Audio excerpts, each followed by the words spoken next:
Et là, qui ont très peu d'ingrédients, et puis d'autres où on a quand même pas mal de substances, c'est des parfums, c'est pas toujours terrible.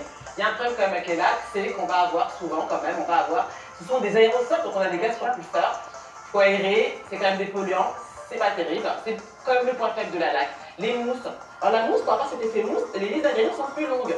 Moi j'ai regardé, on trouve des gens qu'on n'aime pas beaucoup, des consommateurs qu'on n'aime pas beaucoup, des phénoxyéthanol, des choses comme ça. Il y a des sprays, il y a des aérosols, vaut mieux les prendre plutôt en spray, on évite les aérosols.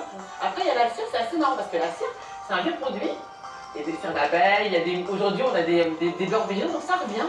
Beaucoup, ouais. Parce qu'on a des compositions qui sont assez intéressantes. Après, hein, quand on demande à des coiffeurs, c'est pas interchangeable. En fonction des moi, par exemple, je vais utiliser plus souvent des cires avec mes cheveux, jamais des lattes, en fonction du type de cheveux, c'est pas interchangeable. Après, ben oui, et puis après la cire, ça peut être. Moi j'ai les cheveux très secs, comme c'est un gros lourd un peu gras, si on a des cheveux secs et fins comme moi, ben, c'est très bien. Pour toi, ça va être moins bien. Après, quel que soit le produit, il y a des règles de base qu'il faut toujours retenir. Et d'ailleurs, est-ce qu'il faut utiliser les produits coiffants avant d'utiliser les outils coiffants ou est-ce que c'est l'inverse? C'est ça, ça arrive. Oui, On terminera sur d'abord l'outil et après le produit coiffant.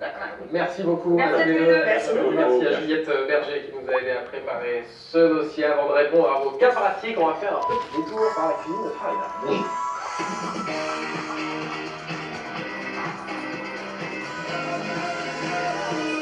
Alors, votre blanquette. Petite blanquette express, donc vous vous souvenez, on l'a liée à la fin avec de la crème, un jaune d'œuf et un petit jus de citron. Ça, c'est vraiment la grand-mère, la recette de la mémé, de grand-mère. Hein. C'est bon, on a envie de chaud, dis donc. C'est chaud, oui, je l'ai servi chaude. C'est super. C'est bon, ça vous plaît? Oui, bon. Et vraiment, on l'a réalisé très rapidement. Vous avez vu, on voit, d'ailleurs, la carotte n'est pas encore cuite. Merci. Exagère, elle est tendre. Elle est al dente.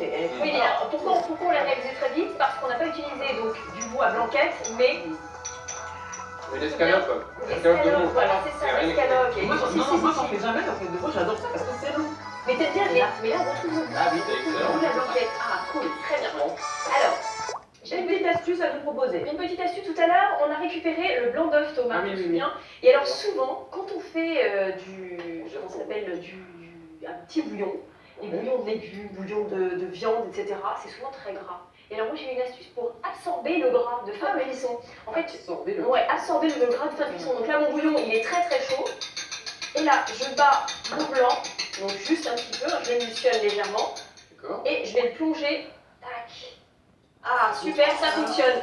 Et là tu vois le gras il est absorbé telle une éponge, incroyable. Voilà. C'est une éponge à gras. C'est une éponge à gras et c'est le blanc d'œuf. Et ensuite il suffit simplement de retirer après 2-3 minutes, de retirer le blanc d'œuf qui a absorbé tout le gras. Oui. Voilà. Et voilà. Et là, tu manges juste ça. Et c'est une merveille. Ah, mais ouais, ça va être très bon. Non, mais c'est une bonne astuce parce qu'après, on se retrouve avec un petit bouillon agressé et léger, dégraissé. Après, on peut le passer. La version est là, mais ça Là, voilà, tout le gras qui est concentré, exactement. Visiblement, c'est pas très agréable à voir, mais en tous les cas, efficace. Bravo.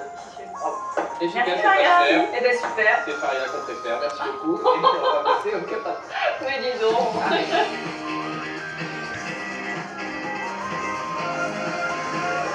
Et c'est toi, Laetitia, qui va répondre au premier cas pratique. Nous sommes en ligne avec Nicole. Bonjour Nicole. Bonjour Nicole. Bien.